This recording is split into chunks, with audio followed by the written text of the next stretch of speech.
je vais me présenter, mais je pense qu'on s'est déjà parlé avec la plupart des participants. Donc, je m'appelle Fanny, je travaille à l'Alliance française de Vancouver.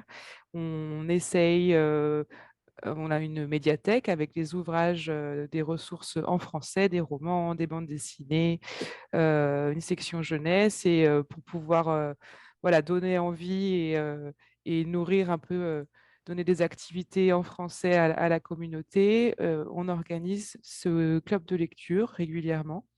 On a la chance de le proposer en partenariat avec le Centre de la francophonie de UBC. Et en l'occurrence, aujourd'hui, ce partenariat nous permet d'être en présence de Caroline Lebrec, qui est professeure adjointe d'enseignement du français et de pédagogie à l'université de UBC et qui va faire la modération du club de lecture aujourd'hui. Et avant de laisser la parole à Caroline, je voulais dire qu'on a le privilège et la chance d'être en présence d'Anne Serre aujourd'hui, ce soir, ce matin, dans le cadre de cette session. Donc, merci beaucoup, Anne, d'être présente, d'être parmi nous et de nous offrir ce moment privilégié pour vous poser nos questions et pour en savoir un peu plus sur l'écriture de votre livre Les Débutants, qui vient d'être traduit en anglais. Donc, si vous voulez le partager à des publics non francophones, c'est l'occasion. Euh, voilà pour ma part, Caroline, c'est à toi. Merci beaucoup Fanny pour cette introduction et puis l'invitation de participer au club de lecture. Le centre, c'est important de pouvoir faire un partenariat avec le Centre de la francophonie et je suis heureuse de pouvoir le représenter aujourd'hui. Et vis-à-vis de l'Alliance française, j'ai commencé ma carrière au Canada à l'Alliance française de Toronto, donc c'est important pour moi d'être ici avec vous aujourd'hui et cette fois-ci à Vancouver. Mais bien sûr, je remercie Anne Serre d'être présente aujourd'hui.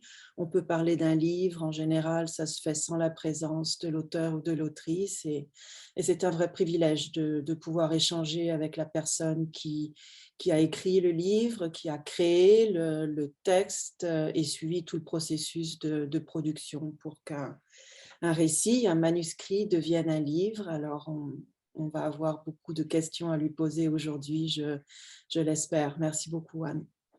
Et bien sûr, je remercie toutes les personnes présentes à Vancouver ou ailleurs pour faire un échange autour de la littérature ce matin, pour l'heure de Vancouver en tout cas. Donc, pour présenter la séance d'aujourd'hui, je vais présenter brièvement l'autrice et son œuvre principalement, assez vaste puisqu'elle va célébrer, si mes calculs sont bons, l'année prochaine ses 30 ans de carrière. Anne, vous me direz si je me trompe, mais j'ai vu sur votre site que Non, le non, c'est vrai. premier livre a été publié en 1992, donc j'aurai une question là-dessus. Et ensuite, je tenterai de faire un résumé du roman et suivi de quelques questions générales à Anne Serre, l'autrice, avant de l'inviter à lire un passage de son choix et de passer à quelques questions plus précises et avant de vous laisser la parole à vos propres, pour tout le monde, pour les questions que vous auriez préparées ou les questions que peut-être notre discussion avec Anne auront générées. Donc, Anne Serre est une autrice française née à Bordeaux, une ville qui trouve sa place dans le roman dont on va parler aujourd'hui.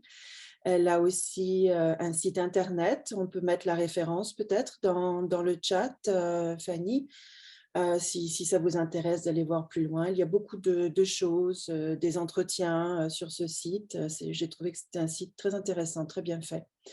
Donc, Anne Serre a publié 16 livres, dont 7 au Mercure de France, qui est la maison d'édition où a été publié, merci Fanny, où a été publié le roman dont on va parler aujourd'hui, Les Débutants, publié dans leur collection bleue en 2011, puis en poche dans la collection Folio en 2013 et traduit, comme Fanny vient de le rappeler, en 2021 chez une éditrice new-yorkaise, sur le continent nord-américain, maison d'édition New Directions, une maison d'édition qui a déjà publié d'autres traductions de romans d'Anser, et notamment en 2018, mais qui s'apprête certainement à en publier d'autres.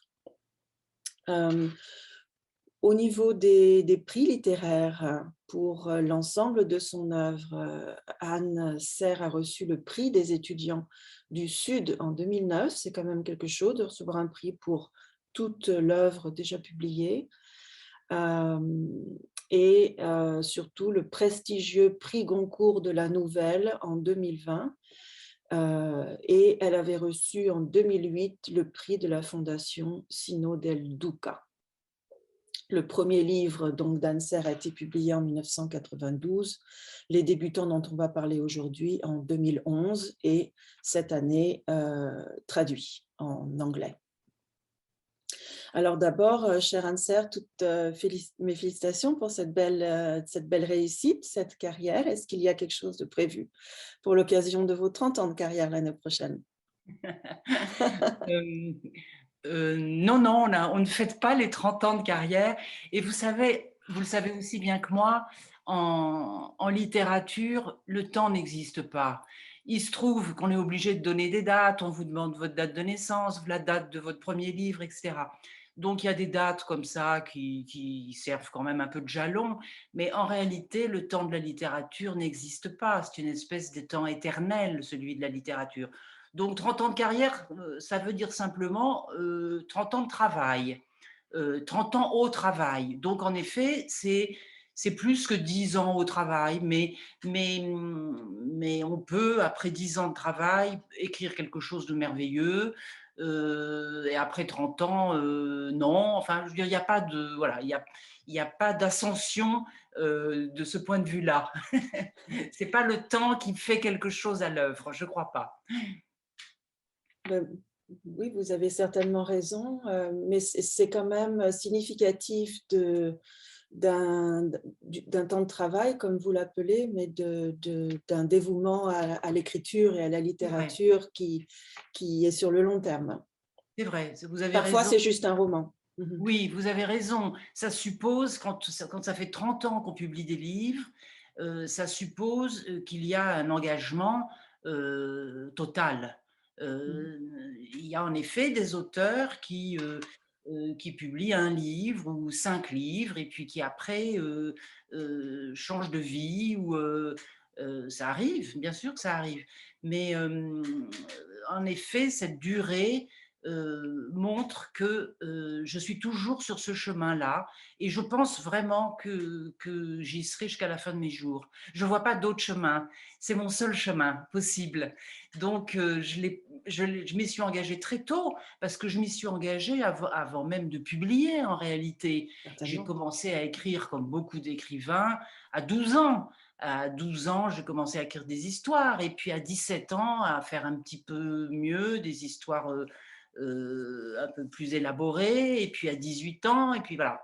Donc, j'ai d'ailleurs publié, bien avant de publier mon premier roman en 92, j'ai publié de nombreuses nouvelles dans des revues littéraires à partir de 20 ans. Donc, on peut même dire que mon travail commence, ça fait même 40 ans que je travaille, parce qu'on peut même dire que mon travail commence à 20 ans, où j'ai publié ma première nouvelle dans une revue littéraire, et j'en ai publié comme ça une dizaine ou une douzaine. C'était pour moi un moment d'apprentissage d'ailleurs, je le concevais comme ça, et voilà, donc il y a un travail qui est engagé depuis toujours, je dirais au fond, et je n'imagine pas une autre vie possible que celle-ci. Très bien, contrairement à votre personnage Anna dans le roman, Oui. qui est en pleine mutation. Donc, je vais en profiter pour rapidement essayer de faire un résumé du roman avant de vous laisser la parole, Anser, pour lire le passage que vous aurez choisi de lire aujourd'hui. Donc, les débutants, c'est le 11e roman d'Anser. Dans ce roman, on y croise le destin de 3 protagonistes principaux, une femme, Anna, et 2 hommes, Guillaume et Thomas, ou Guillaume pour le sud-ouest d'ailleurs. La narration se focalise principalement, il me semble, sur le personnage féminin afin de montrer son évolution, qui ressemble au passage d'une existence de type objet à une existence de type sujet. Et je m'explique, objet d'abord, c'est comme ça que je l'ai ressenti, vous nous direz si ce n'est pas du tout l'interprétation que vous en avez. Objet d'abord entre les mains d'un homme bienveillant et amoureux, Guillaume, mais aussi, j'ai eu l'impression, entre les mains d'un certain ordre social, si ce n'est moral, qui veut que la vie en couple soit celle dure longtemps déjà, et soit celle d'un long fleuve tranquille, comme l'était au début du roman, la vie d'Anna avec Guillaume, un bonheur de 20 ans. Il est dit dans le roman, c'est la mesure de leur amour, à la page 112. Le terme de mesure de l'amour, d'ailleurs, mentionné plusieurs fois dans le récit. Donc, dès l'incipit est annoncé dès l'incipit, ou le début du récit, est annoncée la rencontre avec un autre homme qui vient bouleverser cet équilibre et donc permettre au récit de se dérouler dans le cheminement en suivant l'évolution d'Anna et de ces deux hommes. Donc, c'est la rencontre avec Thomas, un autre homme bienveillant et amoureux, mais opposé au premier en tout, et il est dit dans le récit, comme l'avers et le revers de la médaille. Fin de citation. Donc, de cette rencontre va naître une écriture descriptive qui va faire naître autour des stéréotypes de la rencontre amoureuse, du regard notamment, qui se transforme en coup de foudre. Je pense à la belle étude de Jean Rousset sur les scènes de première vue dans le roman, intitulé « Leurs yeux se rencontrèrent », qui a été publié chez José Corti en 1981. Et il a fait suite un collectif du même nom en 2003. Donc, c'est un thème qui revient. Et d'ailleurs, en 2003, c'est dans la collection Folio également. Donc, de cette rencontre naît une écriture descriptive qui revisite les stéréotypes de la rencontre amoureuse, il me semble, mais aussi une écriture introspective qui prend petit à petit toute la place dans le récit, avec beaucoup de questionnements, dans laquelle la figure narrative, pour ne pas appeler narrateur ou narratrice, disons la figure narrative, fait naître un questionnement, qui est comment peut-on aimer deux personnes à la fois? La jeune génération nous dirait pas de problème, ça s'appelle le polyamour, qui est une forme d'honnêteté dans la relation amoureuse à plusieurs, si l'on veut, au lieu de faire des tromperies en cachette, comme on dit aussi. Certes, mais toute la beauté du roman d'Anne Serre est dans son écriture qui nous montre par maintes subtilités et questionnements, donc d'écriture introspective, que ce n'est pas si simple d'aimer plusieurs personnes à la fois quand le désir, les sentiments, les personnes et les émotions se mêlent. D'objet dans un premier temps, donc, Anna devient sujet de sa vie après de nombreuses hésitations et suite au départ de Guillaume qui a choisi de se retirer de la scène, tel un chevalier déchu, enfin de la scène de cette relation triangulaire. Elle décide donc d'aller vers le deuxième homme, celui qui reste, c'est Thomas, vers qui elle a eu ce nouvel élan, cette flamme, même cette passion, cet embrasement. Et donc, toutes les habitudes acquises avec Guillaume depuis 20 ans deviennent toutes différentes. La bouscule, c'est quelque chose à recréer, à recommencer, tout en s'adaptant avec petit à petit l'éloignement ou la distance avec ce vers quoi on était habitué, la présence de la personne, la peau de la personne, tous les repères changent.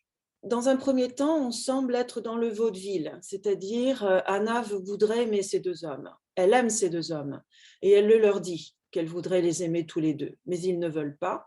L'un s'en va, c'est Guillaume, et il n'en reste qu'un, c'est Thomas, qui est celui donc sur lequel elle va se concentrer, mais sans s'oublier. Et c'est pour ça que je parle ici de deux sujets. J'ai l'impression qu'avec Thomas, Anna prend le dessus sur elle-même avec cette relation. Je dirais même qu'on est dans le vaudeville bourgeois, même si c'est un peu une tautologie de dire cela. Mais c'est important de préciser le profil des protagonistes. Donc, ils sont tous aisés dans le roman. Ils sont propriétaires d'une maison.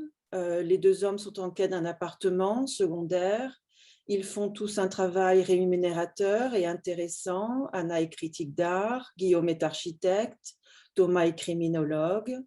Mais si on évolue dans un dans un monde bourgeois, hétéronormé, blanc, intellectuel, il est souvent question de livres et du pouvoir de la littérature à soigner les blessures.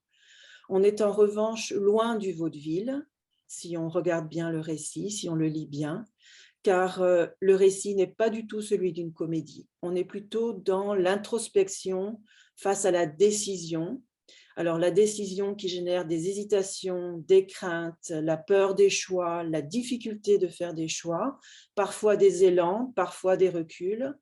Donc, on suit tout cela, toute cette progression ou régression dans le temps du récit. Donc, l'introspection face à des décisions et surtout face à leurs conséquences. Il y a des blessures, des souffrances, il y a même du sang. Le sexe de Thomas saigne parfois quand il n'est pas avec Anna. Donc, plus que le vaudeville, et sous couvert de quelques passages type Parlequin ou roman de Kedgar pour les stéréotypes de la rencontre et de la passion, dès le début du récit, le lecteur, ce terme générique ici, tombe explicitement dans la passion et ses représentations stéréotypées en termes d'embrasement, de feu, de violence, de flamme, mais aussi, et ça revient souvent, dans une forme de hasard que Anna essaye de conjurer. Le hasard donc de la rencontre amoureuse au départ, mais ensuite Anna essaye de provoquer d'autres moments de rencontre sans avoir besoin de prendre un rendez-vous explicite avec la personne qu'elle voudrait revoir. Donc il y a beaucoup de passages d'errance, notamment dans la ville de Bordeaux, à la recherche de cette personne, mais sans vouloir s'avancer à prendre un rendez-vous. Donc une manière de conjurer le sort ou le hasard, il m'a semblé. Donc le récit, pour terminer, le récit commence par la fin de l'histoire d'un couple et se construit autour du commencement d'un autre. Et donc c'est le récit, il me semble, c'est dit à la page 185, de la mise en scène d'une déchirure. Comment on passe d'un amour à l'autre quand il n'est finalement pas possible d'aimer plusieurs personnes, quand toutes ces personnes ne souhaitent pas être aimées en même temps. Donc voilà ce que j'avais à dire pour le résumé du roman. Donc tout d'abord, une question générale, Anne-Serre. Comment s'écrit un roman comme celui-là, tellement centré sur la psychologie de ces personnages? Vous avez dit dans une interview que parfois ce sont des citations qui vous font commencer à écrire, comme les premières phrases des romans pour votre recueil de nouvelles, le recueil qui a eu le prix Goncourt. Mais comment ça s'est passé pour les débutants? Quelle en a été l'étincelle, si je puis dire? Merci beaucoup pour votre analyse qui est passionnante. Vous dites des tas de choses auxquelles je n'ai pas pensé, qui du coup me font penser à des choses et puis des choses dans lesquelles je me retrouve. Donc c'est toujours très intéressant pour un auteur d'entendre une lecture comme ça aussi fine, aussi précise. Donc merci beaucoup. Ce roman, je l'ai écrit dans des conditions extrêmement différentes de tous mes autres romans. C'est vraiment un cas à part. Moi, j'utilise très peu l'autobiographie. Évidemment que dans tous mes romans, il y a des éléments, des bribes de ma vie, mais c'est vraiment à l'état de bribes. Mon imagination fait le plus gros. Et je dirais que dans la plupart de mes livres, sauf dans Les Débutants et sauf dans un autre qui s'appelle Un chapeau léopard, les références autobiographiques sont vraiment des lambeaux, des bribes, des détails. Et que ces détails me font justement imaginer et créer d'autres images, d'autres scènes, etc. Les débutants ne se sont pas du tout faits comme ça. Les débutants, c'est un livre que j'ai écrit pour faire un choix. C'est-à-dire que moi-même, je me suis trouvée dans ma vie, dans la situation de mon personnage, à un moment donné. J'ai connu cette situation d'être prise entre deux amours de la même force exactement, de la même puissance exactement, de la même intensité exactement et de la même nécessité exactement. Donc une situation difficile que je n'avais jamais rencontrée. Et je ne suis pas arrivée seule à prendre une décision, à faire un choix. Et j'ai pensé que seul un livre pourrait décider de mon choix. C'est-à-dire que j'ai utilisé la littérature comme un jeu de tarot. J'ai utilisé la littérature comme un jeu de hasard. Puisque quand je commence un roman, et là pour le coup c'était le cas aussi pour celui-là, quand je commence un roman, je commence avec une image, une atmosphère, etc., mais je ne sais pas où je vais. C'est le roman qui peu à peu, me rend compte de ce que je raconte. Euh, donc, je ne savais pas choisir dans la vie entre deux personnes. Euh, et l'écriture du roman devait me signaler le choix que je devais faire. Donc c'était un pari, voilà, c'était un pari, et un pari grave et important. Euh, donc écrivant ce livre et suivant dans ce livre les voies naturelles de mon écriture, c'est-à-dire où je pratique beaucoup l'association de pensée, l'association comme on fait un peu en analyse. C'est quelque chose que je pratique beaucoup quand j'écris, j'associe beaucoup, souvent d'ailleurs dans l'imaginaire. Et c'est au terme de ce roman que j'ai compris qui je choisissais dans la vie. Et une fois le roman terminé, j'ai pu régler ma vie. Donc ce roman a été vraiment autre chose qu'un roman et qu'un livre habituel. Ça, ça a été c'est comme un jeu de cartes, comme une réussite, comme une. Je connais pas bien les jeux d'argent au casino, mais enfin c'est de cet ordre-là. C'était le livre qui devait me dire, autrement dit, c'était l'écriture qui devait me dire où j'en étais de ma vie et ce que je devais faire. Et, euh, et donc le livre a choisi et j'ai obéi au livre. J'ai fait dans la vie ce que le livre disait. Ouais. Oui, ben, c'est très intéressant ce que vous nous dites parce qu'on retrouve, je vais passer tout de suite à quelque chose qui était prévu pour plus tard. Ah, voilà le chat. C'est une des caractéristiques de ce récit et tout le pouvoir qui est donné à la littérature, dans le sens où lorsque des symptômes peut-être maladifs ne peuvent pas être expliqués par la science, Anna va essayer de les expliquer par la littérature et faire lire Thomas. Et la lecture de ces livres prêtés par Anna va permettre à Thomas ou en tout cas au sang qui coule, de s'arrêter. Donc j'avais une question justement sur tout ce pouvoir que vous donnez à la littérature. Ouais. C'est une question qui m'intéresse beaucoup. Moi, je crois que je n'ai appris à vivre qu'avec la littérature. J'ai eu une éducation comme tous les enfants, mais j'ai vécu dans une famille compliquée, très bousculée par un deuil qui a été celui de ma mère quand j'étais enfant. Donc ce deuil a créé un chaos terrible dans ma famille, dans ma cellule familiale. Donc j'ai vécu une enfance très très chamboulée sur le plan des émotions et des liens familiaux. Et j'ai lu très tôt. Très tôt, j'ai senti que lire était la chose que je préférais au monde. J'ai fait d'autres tentatives, j'ai essayé d'autres choses, mais non, c'était la lecture qui était la chose que je préférais faire. Donc j'ai commencé à lire très tôt et je me suis rendu compte très tôt que les livres, outre le charme de m'emmener dans un monde qui n'était pas le mien, m'apprenaient à vivre et qu'ils étaient comme des, pas des modes d'emploi, parce qu'évidemment c'est plus subtil que ça, mais que si je voulais savoir comment vivre, si je voulais répondre à telle ou telle question philosophique, existentielle, la réponse était non seulement dans les livres, mais dans la littérature, exclusivement dans la littérature. J'ai lu un peu de philosophie, comme tout le monde.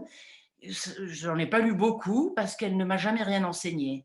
La philosophie est restée lettre morte pour moi, pour des raisons que j'ignore, peut-être parce qu'elle est faite essentiellement d'images et que ce sont les images qui me parlent.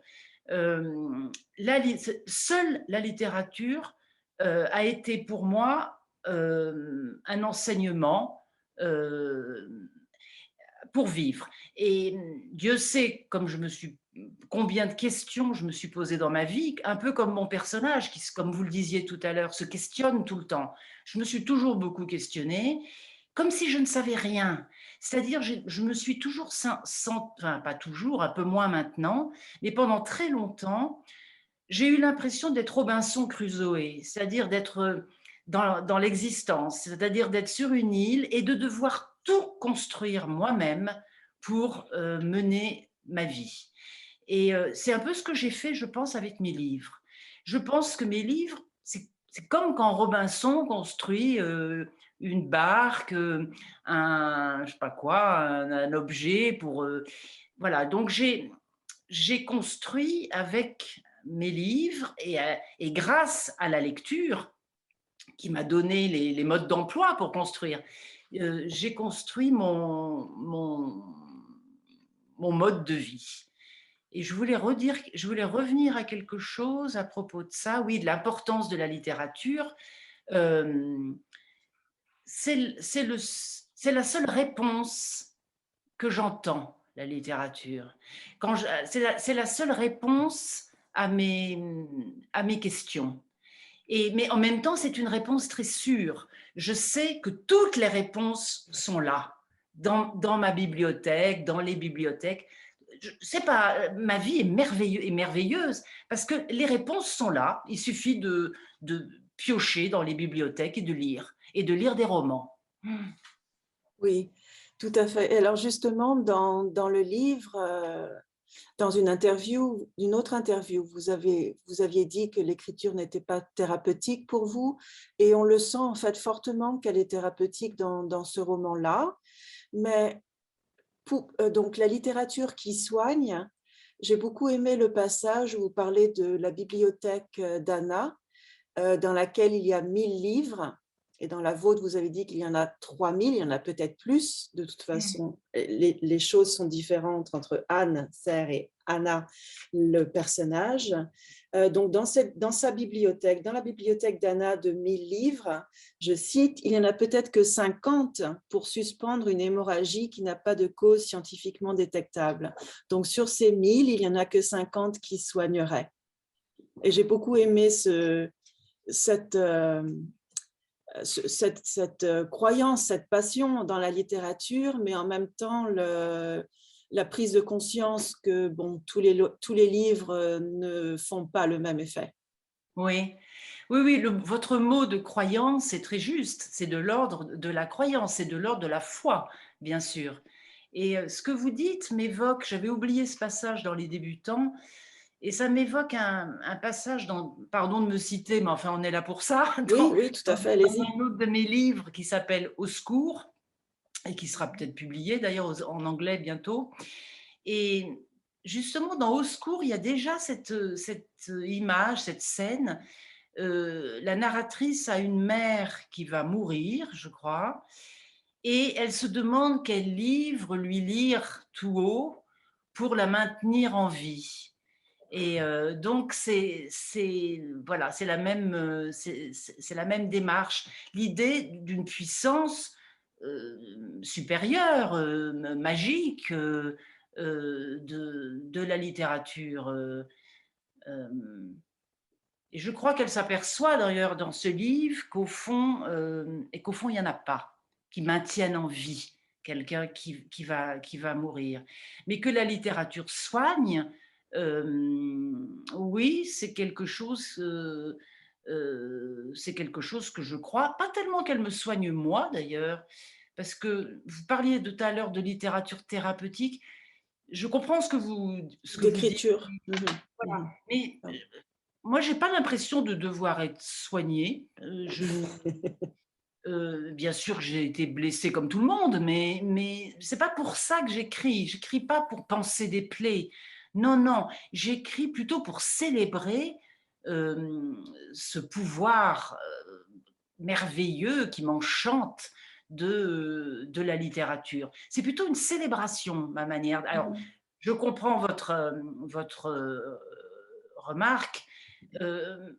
À cause du passage que vous avez cité dans ce livre des débutants, où en effet, le personnage est blessé, saigne, et elle se dit, elle ne pense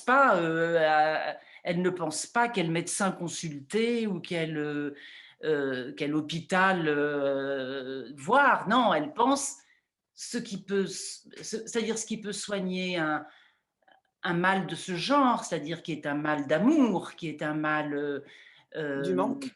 eh bien, peut-être c'est quelque chose de la littérature, parce que vous allez trouver une scène, une image, qui tout d'un coup va vous guérir de vos tourments. Ouais.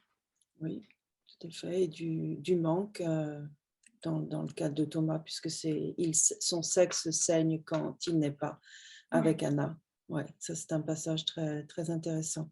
Alors, je vais vous inviter à lire le passage que vous avez choisi. D'accord. Anne-Serre, on va vous entendre. C'est une surprise pour tout le monde. Je ne sais pas non plus quel passage a été choisi. Alors, il me faut mes autres lunettes pour lire. Moi aussi, j'ai plusieurs lunettes.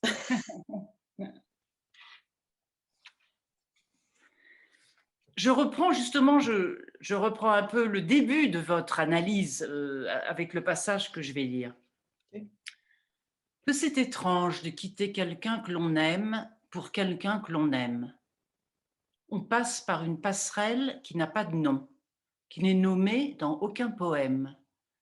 Non, nulle part on ne donne un nom à ce pont, et c'est pourquoi Anna eut tant de mal à le franchir. Elle commence seulement à ne plus confondre Guillaume et Thomas. Par bonheur, ils ne font pas du tout les mêmes gestes. Au lit, ils sont tout à fait différents.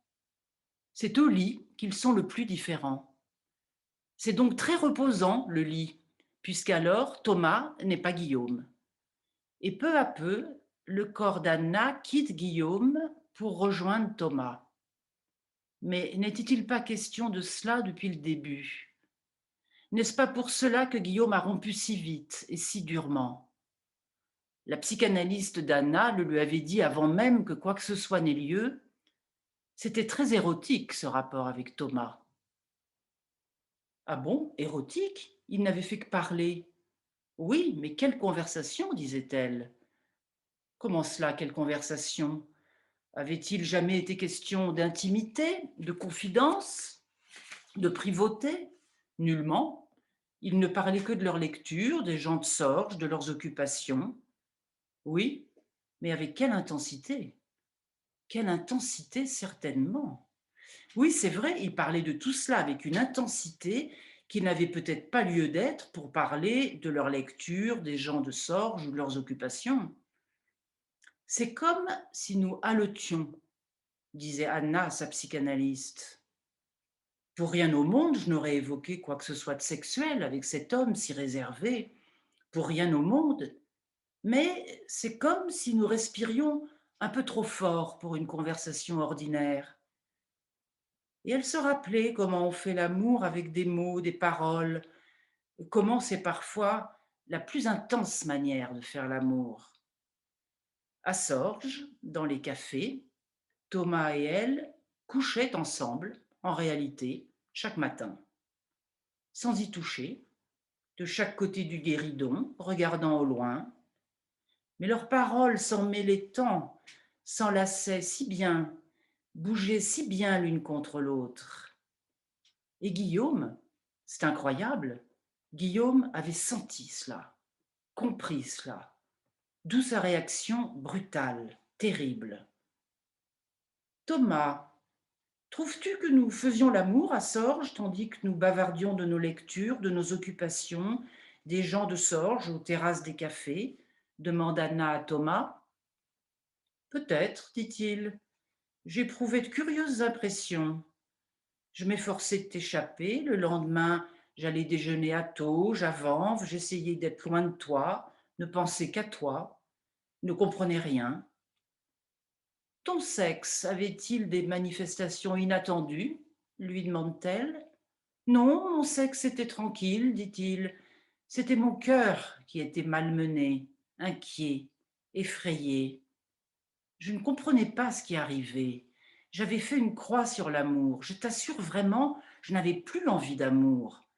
Je m'imaginais une vie tranquille, faite d'amitié, de sérénité, d'une sorte de tristesse que j'avais fini par aimer bien. Quand je t'ai vu, je n'ai pas du tout pensé à l'amour. J'ai pensé, tiens, une rencontre agréable, une conversation intéressante. Mais ensuite, je pensais beaucoup trop à toi. Pas à ton corps, non, pas du tout, je t'assure et m'en excuse. Non, je pensais à parler avec toi. Comme c'était bien de parler avec toi. Comme j'aurais aimé parler tout le temps avec toi. Mais alors, Thomas, lui dit-elle, tu étais amoureux de moi alors? Non, pas du tout, lui dit-il. Je n'étais pas amoureux de toi, ou en tout cas ne me le disais pas. En m'éveillant chaque matin, j'étais joyeux parce que peut-être je te rencontrerais dans Sorges, et alors nous aurions une bonne conversation. Tu me dirais des choses qui m'intéresseraient, je te dirais ce que j'en pensais, tu serais contre, tu t'y opposerais, et alors il faudrait que je trouve d'autres arguments, et tout cela me rendait l'été bien plus intéressant que d'habitude.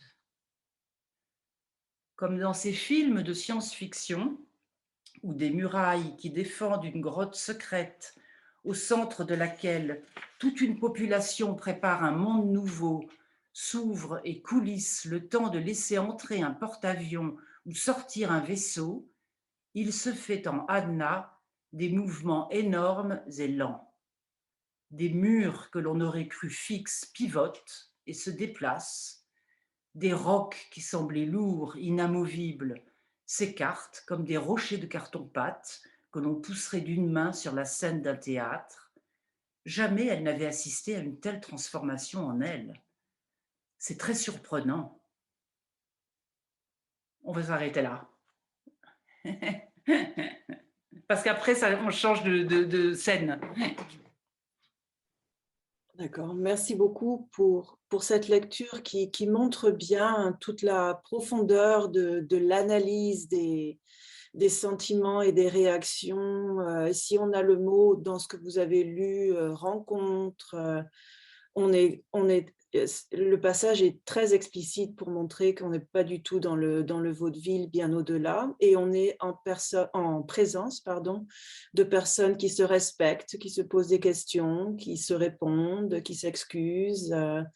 Donc c'est toute la profondeur de cette réflexion. Mais Et si je peux me permettre, ce que vous disiez du vaudeville est très intéressant. Parce qu'en fait, quand j'ai commencé ce livre, dans les conditions que j'ai exposées tout à l'heure, je me suis aussi dit, c'est une histoire d'amour banale en soi, une femme prise entre deux amours, c'est vraiment l'histoire la plus banale qui soit.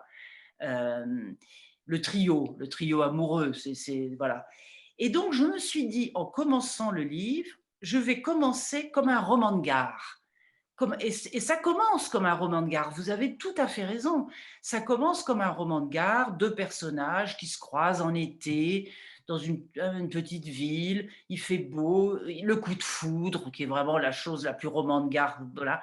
Donc, Harlequin, même vous disiez, je l'ai souhaité ça au début. J'ai voulu commencer comme ça, et puis évidemment, chemin faisant, euh, euh, c'est ma propre écriture, ma propre qui a pris le dessus. Mais j'avais envie de poser les choses parce que cette situation est une situation de roman de gare. Il y a d'ailleurs des romans de gare formidables. Donc, je voulais commencer sur ce ton. Et après, peut-être entrer dans quelque chose d'un peu plus tressé, un peu plus compliqué, un peu plus secret. Oui, quelque chose que vous avez très bien réussi de raconter l'intime, les réflexions, le secret. Ça, c'est vraiment un aspect très fort dans ce roman. Et alors, puisque vous avez parlé de tresser les choses, de les complexifier, on va parler un petit peu de la forme narrative. Vous avez un certain intérêt pour le narrateur ou cette figure narrative. Un de vos romans est titré Le narrateur. Je ne l'ai pas lu, mais j'aimerais beaucoup le lire. Toute cette narration introspective, ce qui est étonnant, c'est qu'elle n'est pas la première personne. Ce n'est pas la réflexion d'Anna. C'est, il me semble, une figure narrative omnisciente, c'est-à-dire une figure narrative qui a tous les pouvoirs sur ses personnages, qui a accès à leurs secrets, à leurs pensées, qui sait tout et qui raconte les choses à sa manière en lançant des stratégies narratives non traditionnelles, dans le sens où il y a des moments de brisure dans le récit, soit au niveau des niveaux, ce qu'on appelle diégétique en narratologie, donc ce qu'on appelle la métalepse. Par exemple, pour me faire comprendre, alors celui-ci, c'est un effet d'annonce. Le très court passage que je vais lire, c'est un effet d'annonce. Il y en a beaucoup dans le récit, donc c'est ce qu'on appelle une prolepse, c'est-à-dire que la figure narrative va annoncer quelque chose qui ne s'est pas encore passé dans le déroulement de l'action. Donc c'est en ça que la figure narrative a tous les pouvoirs sur son récit. Alors je lis un très court passage.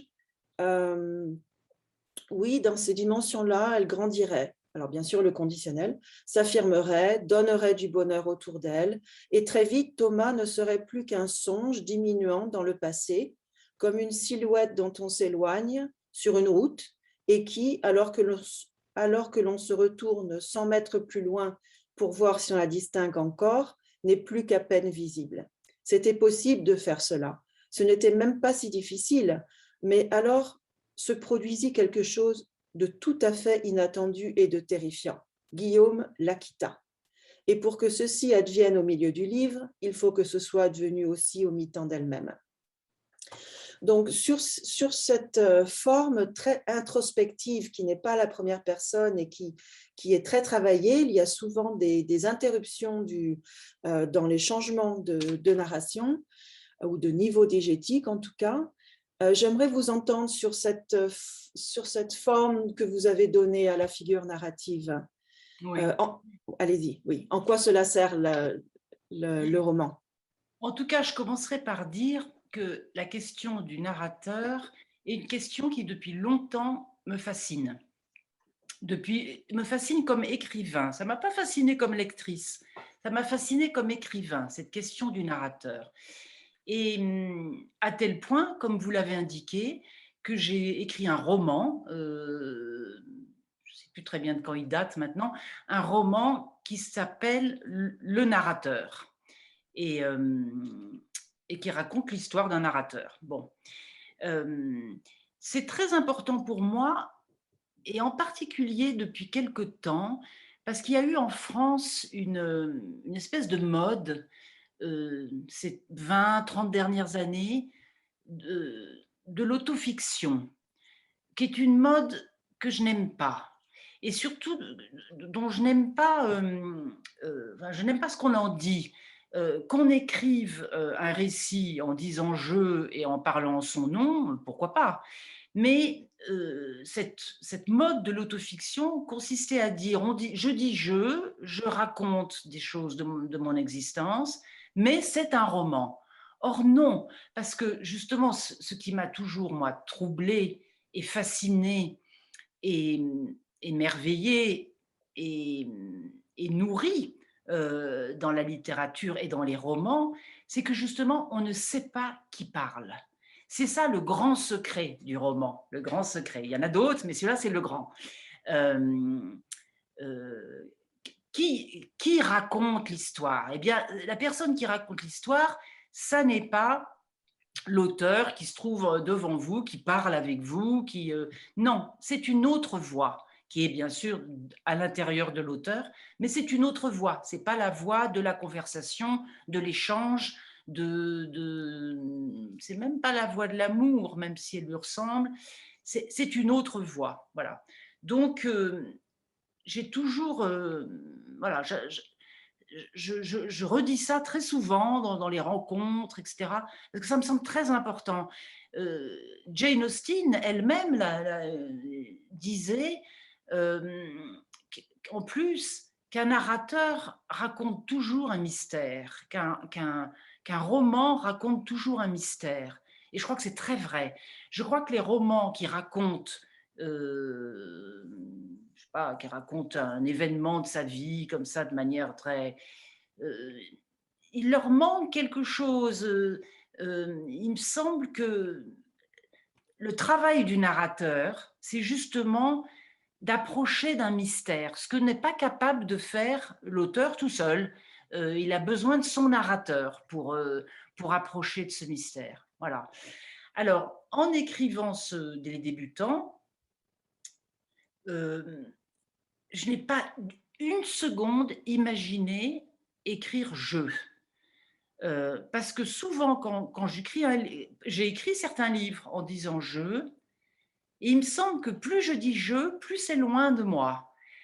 Quand j'écris je pense par exemple à mes nouvelles, mes dernières nouvelles, mon dernier livre, où il me semble que souvent je dis je,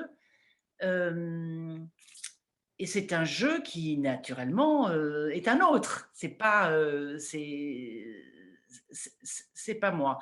Pour les débutants, j'ai pas du tout pensé à dire je. J'avais envie de considérer l'histoire du dessus, mais vraiment comme on voit des personnages s'agiter et voilà, j'avais envie de décrire les personnages comme ça, et puis de temps en temps, de descendre sur l'un ou l'autre de ces personnages pour m'en rapprocher davantage, et même à un moment ou un autre de l'habiter, ce personnage, d'entrer en lui à un moment. Et il y a un truc ce que je décris là, ça me fait penser à quelque chose de l'aigle un peu. Il y a une manière de survoler la situation et de la raconter à certains moments avec une certaine distance, et puis à d'autres moments, de la même manière qu'un aigle fonce sur sa proie et pique. Il me semble qu'il y a des moments où je descends comme ça sur une scène, sur une image, dans l'un ou l'autre des personnages, pour voir quelque chose de plus près, de plus intime, et puis, en effet, comme vous le disiez, la phrase suivante ou la page suivante, je vais reprendre de la distance et redécrire les choses avec un œil presque froid, comme on décrit une maladie. J'ai failli appeler ce livre, je l'ai appelé Les débutants, et j'ai failli l'appeler autrement. Je voulais l'appeler Anatomie d'une passion. Quelque chose comme ça. Je ne me rappelle plus passion, mais je me rappelle le mot anatomie. Et vous voyez, il y avait un côté comme ça, chirurgical. J'avais envie, en écrivant ce livre, de faire comment appelle-t-on ça quand on découpe les gens morts? Je ne trouve pas le mot tout de suite. C'est pas une biopsie, c'est... Non, non, non. Non, Vous non, savez, non. quand Oui. on intervient sur un cadavre pour... Autopsie. Autopsie, oui. Voilà. J'avais envie de faire une autopsie. Voilà. Et donc, il y avait quelque chose de chirurgical, et de temps en temps, j'ai un scalpel, de temps en temps pour étudier une scène, une chose. Et puis, de temps en temps, j'utilise d'autres instruments. J'étais comme un chirurgien quand j'ai raconté cette histoire. Ce qui n'est pas le cas pour tous mes livres. Je pense que pour chaque livre, je, je me mets dans un rôle différent. Et là, pour les débutants, j'étais chirurgien. Oui. Chirurgienne. Alors, apparemment, cette conversation vient de générer une question de la part d'Isabelle. Isabelle, est-ce que vous voulez poser votre question à Anne Serre? Oui, ma question, c'est pourquoi ce titre, Les débutants? Oui, c'est une bonne question. Parce que ces deux personnages qui se rencontrent et qui donc s'aiment, vont s'aimer, ces deux personnages vivent cet amour comme si c'était la première fois, comme si c'était un premier amour, et surtout comme s'ils n'avaient aucun, euh, euh, aucun outil, aucun instrument pour aborder cette situation. C'est ce en quoi ils sont tous les deux débutants, et probablement encore plus Anne-Laure, qui pourtant sort d'une histoire d'amour de 20 ans, donc elle sait ce que c'est que l'amour, elle l'a connu, elle est déjà tombée amoureuse, elle est déjà... surtout qu'elle raconte, je raconte qu'elle est tombée amoureuse aussi de manière très passionnelle du premier. Donc normalement, elle sait un petit peu ce que c'est. Eh bien non. Et ça, je pense que c'est une des choses importantes du livre. Quand je dis importante, ça veut dire un des éléments de cette histoire important. C'est d'ailleurs ce que je viens de lire quand au début, elle n'a pas de mots, elle ne sait pas ce qui lui arrive. Elle ne se dit pas, tiens, je viens de tomber amoureuse ou je suis très attirée par cet homme. Non, elle est comme foudroyée. Elle est en présence d'un événement qui est tellement sidérant pour elle, non seulement parce qu'elle s'y attendait pas, mais parce qu'elle ne le désirait pas. En tout cas, elle croyait ne pas le désirer. C'est tellement sidérant qu'elle ne sait même pas comment appeler ça. Qu'est-ce qui se passe? Elle ne sait pas ce qu'elle... Ces émotions, cette espèce de tremblement de terre qui se produit en elle à la vue de cet homme, elle met quelque temps, elle met un long moment dans le roman avant d'appeler ça de l'amour, du désir, tomber amoureux, avoir un coup de foudre. Au début, c'est comme si elle n'identifiait pas ce chambardement amoureux. C'est un événement, mais un événement presque aussi métaphysique qu'une apparition, par exemple. Voilà, donc il y a quelque chose de... Ça lui arrive pour la première fois. Donc, elle est débutante. Oui, donc cette intensité. Alors, juste pour revenir, le titre, effectivement, les débutants montrent le choix du titre, contrairement à Autopsie ou Anatomie, le choix du titre marque vraiment la manière dont, quand les choses se renouvellent, quand l'amour change, tous les repères changent. Et il faut réapprendre entièrement, puisque les personnes sont différentes, et donc la relation entre les deux. Merci beaucoup Isabelle pour cette question. Et donc je vais faire le lien avec une question sur les personnages avant d'ouvrir la parole à tout le monde. Enfin, sur les personnages, disons, sur ce qui est généré avec les personnages, les protagonistes. Donc, il m'a semblé que avec toute cette évolution d'Anna, ce que le récit montre, ou peut-être ce qu'il déconstruit en fait, c'est un horizon d'attente qu'il faut beaucoup s'occuper d'une femme. Guillaume s'occupait beaucoup d'Anna. Thomas est très différent. avec Anna, et Anna presque est celle qui a envie de s'occuper de Thomas. Elle a envie de lui acheter un bracelet, elle a envie d'être infirmière pour lui si c'est nécessaire, de ne plus être la princesse qui reçoit, si vous voulez. Elle est prête à donner dans ce moment-là de sa vie. Donc, il me semble que c'est là où Anna trouve une voie dans le sens d'un chemin, mais aussi d'un espace d'existence. Et donc, la fin du récit, je cite, donc l'excipit, la fin du récit, elle l'enveloppera comme un enfant, elle veillera sur lui, et les derniers mots, mais elle s'y est faite, Anna, et elle en rit quand elle attend que Thomas arrive dans sa maison à Sorges. Donc, on passe au début du récit d'une déchirure et d'un récit de cette déchirure au rire. Le récit se termine donc dans le rire d'Anna. Donc, quelque part, il y a un ordre qui se réinstalle. Mais au final, j'ai eu l'impression qu'il y a toujours quelqu'un qui s'occupe de quelqu'un, même si les rôles peut-être s'inversent. Est-ce que vous pensez que c'est ce qui définit l'amour entre deux personnes ou une relation intime entre deux personnes, qu'il faut qu'il y ait quelqu'un qui s'occupe de quelqu'un d'autre? Je n'ai aucune idée de ce qu'est. J'ai aucune idée de ce qu'est l'amour en général. Et je pense que d'ailleurs que l'amour en général, ça n'existe pas. Je pense évidemment que chaque relation est unique. Et donc non, je ne pense pas du tout que dans l'amour, il faut qu'il y ait quelqu'un qui s'occupe de l'autre. Non, non. Et je n'ai aucune idée sur l'amour, aucune. Non, non, en général, non. Non, non, c'est... Voilà, non, je n'ai pas d'idée de ce genre du tout. Mais dans cette histoire, en effet, c'est intéressant, cette femme un peu...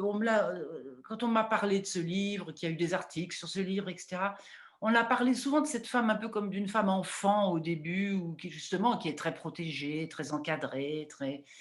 C'est vrai qu'il y a quelque chose comme ça. Et c'est comme, alors ça, c'est quelque chose pour le coup je pense, qui appartient à beaucoup de vies. C'est comme si à un moment donné, il y avait un renversement nécessaire. C'est-à-dire, cette femme, elle a beaucoup reçu, elle a été très aimée, très entourée, très portée, très encadrée, en effet, presque comme un enfant ou une... Bon, et finalement, cet événement qui se produit, cet événement considérable, on peut penser que c'est un renversement, et c'est désormais à son tour, comme si c'était une espèce de destin qui organise ça, ou bref, c'est désormais à son tour de rendre à l'autre ce qu'elle a reçu. Voilà. Et ça, moi qui, en général, n'ai pas tellement d'idées générales sur les choses parce qu'elles sont démenties tout le temps, je trouve, ça, je pense que c'est quelque chose qui appartient à nos vies, à tous. Souvent, il me semble que ce qu'on a reçu, il arrive un moment où, presque malgré soi d'ailleurs, c'est pas forcément de la vertu, eh bien, ça s'écoule dans un autre sens. Voilà. Donc, je pense qu'il y a qu'il y a un renversement, oui. Et c'est peut-être ce renversement qui est tellement perturbant. Parce qu'en effet, ça n'est plus cette petite fille encadrée, portée, soutenue. Tout d'un coup, c'est plutôt une mère. C'est comme si elle passait de l'état de petite fille à l'état de mère, sans finalement, je ne sais pas à quel moment elle est vraiment une femme, quoi. Et il me semble qu'elle passe un peu de l'état d'enfant à l'état maternel. Il y a quelque chose, enfin, femme, je dirais. Voilà, je ne sais pas à quel moment, c'est simplement une amoureuse. Il me semble qu'elle passe de l'état d'enfant à l'état de mère. Espèce de transformation comme ça, qui serait presque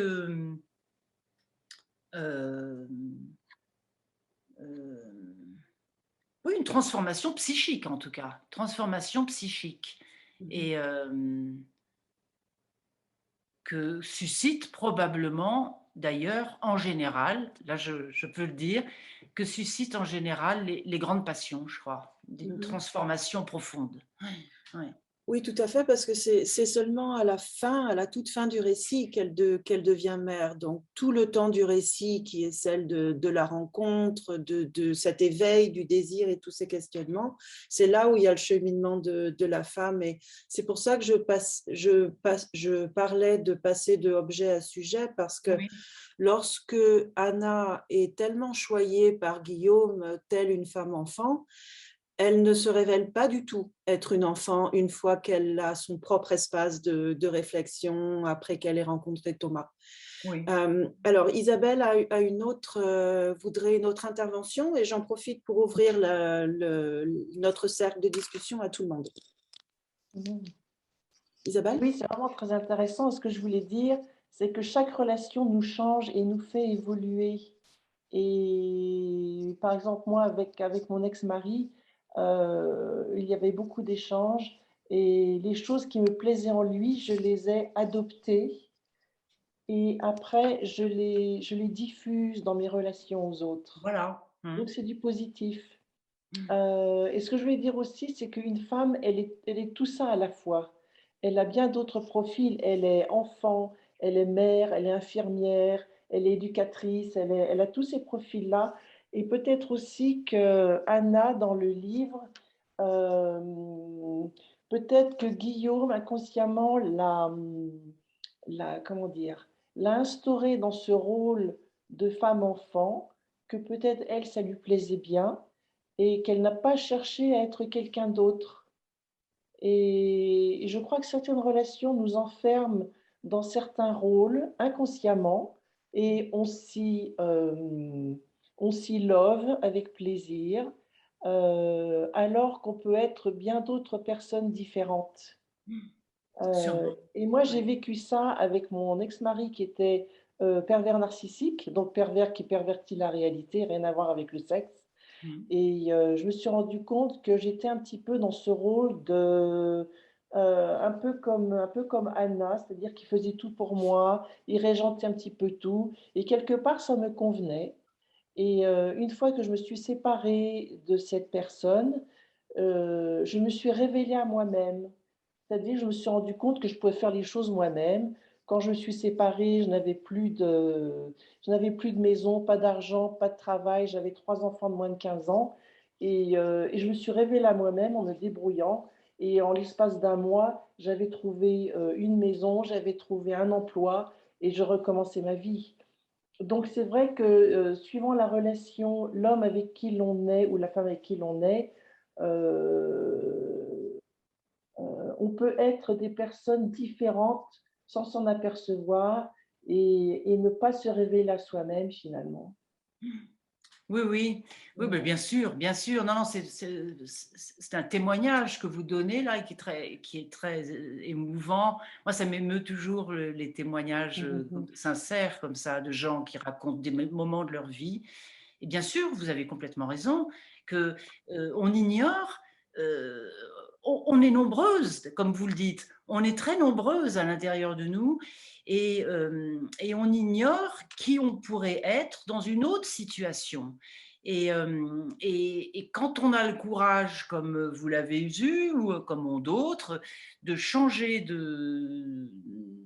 d'histoire d'amour ou même quand, parfois ça se fait tout seul, on change d'histoire et on découvre qu'on est, en effet, qu'on est non pas une autre, mais qu'on peut être aussi quelqu'un d'autre, qu'on est très nombreux.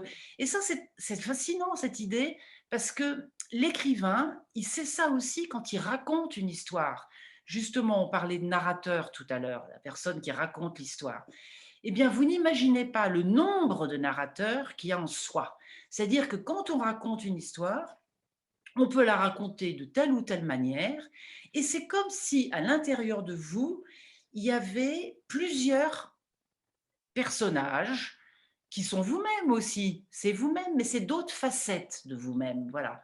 Et selon la facette qu'on choisit, l'histoire qu'on va raconter sera racontée sur un autre ton, sur un autre mode. Donc, je suis tout à fait d'accord avec vous pour penser qu'on est nombreux, qu'on est pluriel, et que la vie fait qu'on vit sur un certain mode pendant quelque temps, etc. Mais on pourrait vivre sur de nombreux autres modes en montrant de nombreuses autres facettes de soi si on était dans d'autres situations. Bien sûr. Non, non, on est d'une grande richesse, d'une très grande richesse. Ouais. Merci pour ce bel échange. Est-ce qu'il y aurait d'autres questions? Oui, Jennifer, pardon. Juste pour continuer, le problème, c'est la vie est très courte. Il faut Oui. choisir. Des fois, c'est difficile. Des fois, c'est vraiment difficile. Parce que moi, je me rends compte que j'en ai beaucoup de possibilités, que Oui. je peux être par là ou par-ci, par-là. Et c'est vraiment, c'est comme tu as beaucoup de pain devant toi. Tu dois choisir deux couleurs. Et Oui. c'est une tâche vraiment impossible. Alors, il faut plusieurs vies, je suis convaincue. Pardon, je vous en prie, continuez. Non, je voulais juste faire un commentaire. J'ai adoré le livre, alors merci beaucoup pour le travail. Quand Anna réfléchissait sur son problème, sa situation, c'est vraiment pas un problème, c'était un délit pour moi. Et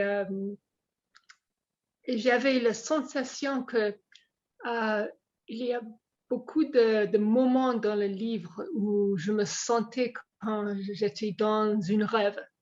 Le rêve d'Anna est aussi une rêve dans le temps réel. C'était vraiment effectif et je ne savais pas quand je le lisais pourquoi, mais maintenant je le sais. C'est à cause de votre narration. Quand tu viens très près, comme le chirurgien, comme vous avez dit, et quand tu recules tout de suite, c'est ça qui m'a donné ce sentiment de rêve.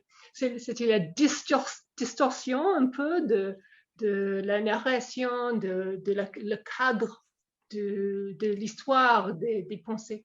C'était super belle. Merci. Merci à vous, merci à vous. Alors, je vous dis tout de suite que moi aussi, j'aimerais avoir beaucoup de vie pour de nombreuses vies, je veux dire. La nôtre ne suffit pas.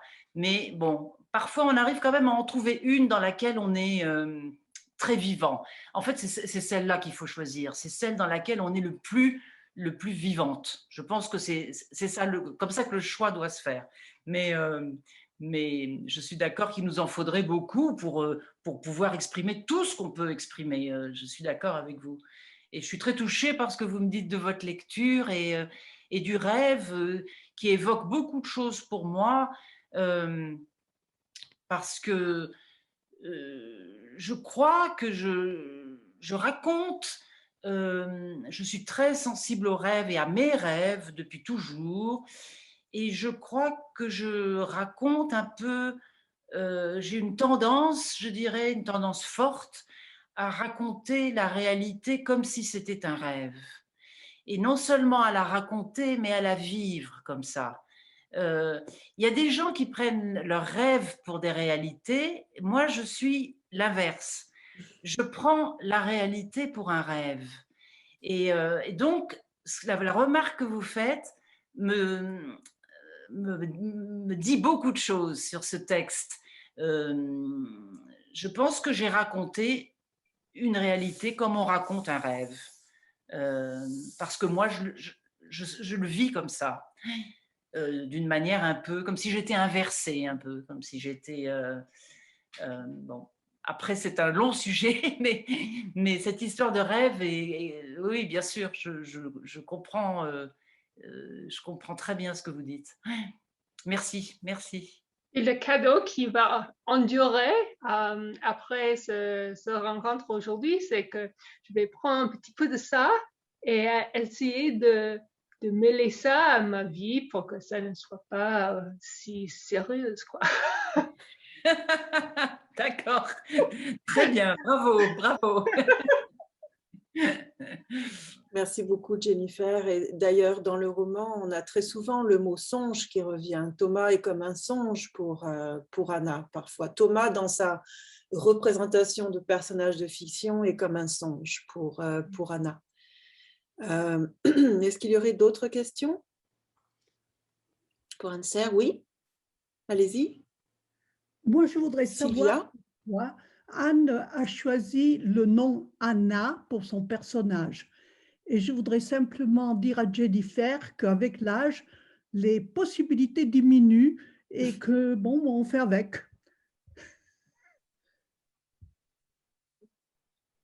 J'ai pas compris votre question. J'ai pas compris votre question. Pardon. Pourquoi vous avez choisi le mot pour votre personnage Anna?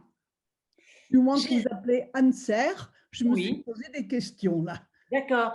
C'est pas Anna, c'est Anna-Laure. Anna-Laure. Hein, Anna, c'est son prénom, et Laure, L-O-R-E, son nom de famille. Écoutez, les noms, il y a des noms. Quand un écrivain choisit des noms pour ses personnages, ce sont des noms il choisit tel nom ou tel autre parce que ces noms lui sont chargés de quelque chose et lui donnent envie de comment expliquer ça? Là, je pense, pendant que je vous parle, je suis en train de penser au nom des personnages de Marguerite Duras. Et les personnages de Marguerite, les femmes notamment chez Marguerite Duras, elles ont toutes des noms absolument invraisemblables. Et je comprends très bien comment elle faisait. Je pense qu'une fois qu'elle avait le nom, je pense qu'elle le dit d'ailleurs quelque part, une fois qu'elle avait le nom de son personnage, le roman était déjà écrit, c'était fait. Parce que ce nom contenait, pour des raisons qui lui appartenaient, ce nom contenait toute une histoire, tout un imaginaire, tout un... Et moi, je pense que Anna-Laure, l'or comme de l'or, je pense que ce nom contenait toute l'histoire de cette femme. Je l'aurais appelée Bénédicte, j'avais rien à raconter. J'ai rien contre les Bénédictes, mais Bénédicte, je n'avais rien à raconter. Par contre, ce nom-là me donnait envie de raconter une histoire. Voilà. Merci beaucoup, Sylvia. J'avais aussi une question sur les noms, parce que Anna-Laure, chaque fois que je vois Laure quelque part dans un roman, ça me ramène toujours au Chercheur d'or de Gustave Leclésio, et son personnage, Laure, le Chercheur d'or, Laure, bon, vous l'avez expliqué. Mais alors... au niveau des personnages secondaires, la sœur d'Anna-Laure s'appelle Laure, donc elle s'appelle Laure. Oui. Donc là, je crois qu'il y a quelque chose à expliquer. Écoutez, non. Si ce n'est que ce n'est pas un personnage important dans le récit, très certainement. Non, en effet, c'est un personnage secondaire qui a un tout petit rôle, comme un petit rôle comme une petite cheville à un moment. Et j'aime bien d'ailleurs ces personnages qui font juste, vous savez, comme les figurants dans les films, qui ne font que passer, qui ont juste un petit rôle. Elles tournent une clé quelque part à un moment pour que l'histoire parte. Non, Laure, je vais vous avouer une chose, je crois que je m'en suis pas rendu compte. Je crois que je m'en suis pas rendu compte. Non, il y a des choses qui vous... Moi, j'adore les choses qui vous échappent. Il y a des choses qui vous échappent quand on raconte une histoire, et notamment sur les noms et sur les... Et Laure, qui me fait penser à Madame Dame dans Les Demoiselles de Rochefort, qui est un nom merveilleux, Madame Dame. Donc, est-ce que Laure venait de là? Je ne sais pas. Mais du coup, ça fait penser à un conte aussi. Si on dit Laure, c'est comme c'est invraisemblable comme nom réel, on peut penser que c'est le nom d'un personnage de conte. Donc il y a peut-être ça. Parce que ce roman a beau être d'une certaine manière réaliste, il a aussi par moments une dimension de conte, où on n'est plus du tout dans l'évocation réaliste d'une histoire d'amour.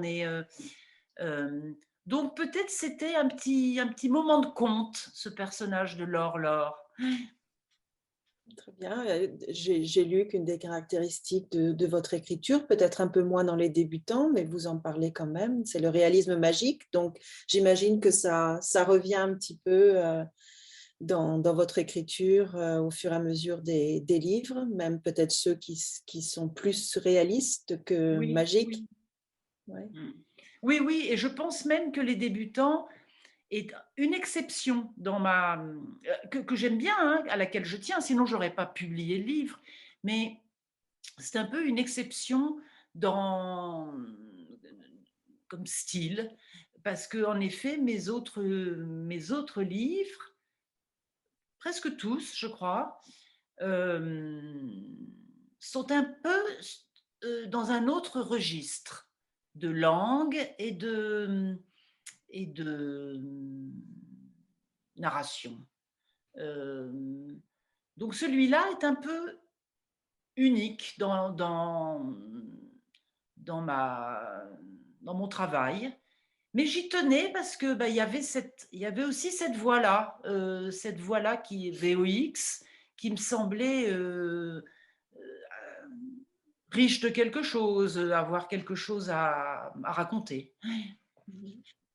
Et il y a de très belles formules, par exemple la femme capricante, hein, pour expliquer cette femme pleine de vie qui grimpe, qui bondit d'un rocher à l'autre quand elle marche avec Guillaume. Donc la femme capricante, telle un cabri ou une chèvre, oui, tout à fait. Et j'ai beaucoup... il y avait une autre expression dont je voulais parler, mais ça va me revenir. Est-ce qu'on a le temps pour une autre question, Fanny? Oui? Est-ce qu'il y aurait une autre question? Bonjour tout le monde. Bonjour. Bonjour. En fait, je vais dire quelque chose et c'est un compliment. Je n'ai pas pu finir le livre et ce n'est pas parce que je n'ai pas eu le temps, c'est parce que c'était trop fort pour moi.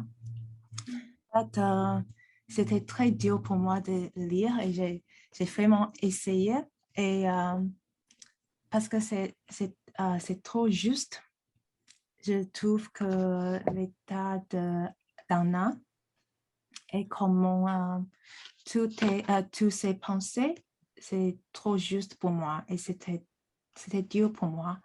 Aussi, le second commentaire, c'est que par rapport au recevoir et donner, on peut parler avant.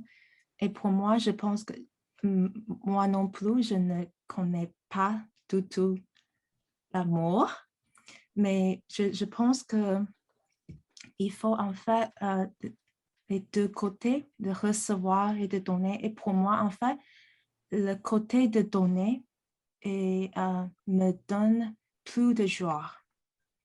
C'est quand je donne que je reçois plus de joie et plus d'amour. Je ne sais pas vraiment comment expliquer. Donc, je pense que je peux comprendre un petit peu pourquoi Anna, dans le livre, a besoin elle a reçu beaucoup d'amour de son mari, mais le côté de Thomas, quand elle a cette envie de lui occuper. De s'en occuper. Ça lui donne beaucoup de joie et c'est différent, mais c'est de côté important dans l'amour. Oui, c'est mes deux commentaires. Merci. Merci beaucoup et je suis très frappée par ce que vous dites au début, que vous n'avez pas pu finir le livre parce que ça vous bouleversait. Ça m'évoque quelque chose de très précis. Moi, il y a 2 livres comme ça que je ne peux jamais finir. Il y a Sénilita de Italo Svevo, qui est un livre même magnifique sur la passion et sur la jalousie. C'est un livre merveilleux. Je l'ai entrepris 10 fois. Je ne peux pas aller jusqu'au bout tellement il me blesse, je ne sais pas. Et il y en a un autre de Moravia qui est, je ne me rappelle plus le titre tout d'un coup, c'est bizarre, mais ça c'est vraiment un lapsus émotionnel, hein, parce que c'est l'ennui de Moravia. L'ennui de Moravia, c'est tellement juste, voilà, c'est ce que vous dites, bon, du mien, et ça, évidemment je suis contente, mais je dirais la même chose pour Moravia. L'ennui, c'est tellement juste que ça m'étouffe, cette vérité, et je ne peux pas aller jusqu'au bout. Donc, je vous comprends, je suis presque fière de rentrer dans cette liste de livres qu'on ne peut pas lire jusqu'au bout. J'en suis presque fière, mais voilà, mais je sais ce que c'est. Je sais très bien ce que c'est, ce que vous décrivez. Étouffe, c'était le mot que je cherchais, c'est étouffant. Étouffant, oui, voilà, ça étouffe. Je suis étouffée par Senilita et par l'ennui de Moravia. Je peux pas continuer. Et pourtant, j'aime ces livres. Ouais. Merci. Merci. Est-ce que quelqu'un voudrait poser une dernière question? Oui, Isabelle, allez-y. Oui, je me demandais, lorsque ces deux personnes qui viennent de parler, qui disent que quelque part ces livres, elles ne peuvent pas aller jusqu'au bout, ce qui serait intéressant de savoir, c'est qu'est-ce qui résonne en elles qui fait qu'elles ne peuvent pas aller jusqu'au bout. Donc là, après, c'est dans le domaine de la psychologie. Oui, un peu. Je ne sais même pas si j'ai le droit de toucher à ça, parce que je me dis, ça n'est pas vraiment mon domaine. Moi, dans mon expérience, je peux le dire très simplement, pour ces deux livres que je n'arrive jamais à finir, ils me font souffrir. Ils me font souffrir, ces livres. Donc, ils touchent mais d'une manière, en effet, un peu mystérieuse. Ils touchent à quelque chose en moi que je ne connais pas. Et que voilà, c'est tout ce que je peux dire. Mais ce serait très difficile pour moi d'analyser précisément pourquoi, comment. Je n'en sais rien. Simplement, je sais que ça me fait mal. Voilà. Tout en trouvant que le roman est formidable. Mais quelque chose me fait mal. Et donc, je n'aime pas avoir mal. Et notre ami non plus. Donc, j'arrête. Et je passe à un autre livre qui ne me fait pas mal. Et bien sûr, vous avez raison, il y a des explications. On aurait un psychanalyste avec nous, il nous dirait peut-être, il nous expliquerait un peu pourquoi, probable. Probable. Dans le thème de juste, et là c'est l'opposé, je trouve, c'est quand on lit Stefan Zweig, oui. qui arrive à mettre des mots sur des émotions dont nous-mêmes, nous sommes incapables de mettre des mots dessus. Il y a une justesse, et là, pour moi, c'est le contraire, c'est du domaine de la magie, qu'il puisse mettre des mots sur des émotions, ou la façon dont il décrit la peur, dans sa nouvelle La Peur, oui. C'est d'une justesse, mais là, en ce qui me concerne, dans le bon sens, extrêmement positif. Et j'aime énormément Stefan Zweig, bien sûr. Et je pense, enfin, quand je parle de mon livre, Les débutants, je pense toujours un petit peu à 24 heures de la vie d'une femme, qui est un roman assez merveilleux que j'adore, mais qui est un roman assez court, qui est un roman, oui, absolument magnifique, et qui décrit comme ça, j'y ai pas pensé en l'écrivant, mais j'y ai pensé après en parlant de mon livre, à cause des questions qu'on me posait, etc. Ça m'est revenu, ma lecture des 24 heures de la vie d'une femme, où justement les émotions de cette femme, très, très intenses, sont étudiées, décrites avec une, comme vous le dites, avec une précision, une vérité, une justesse ensorcelante, ensorcelante.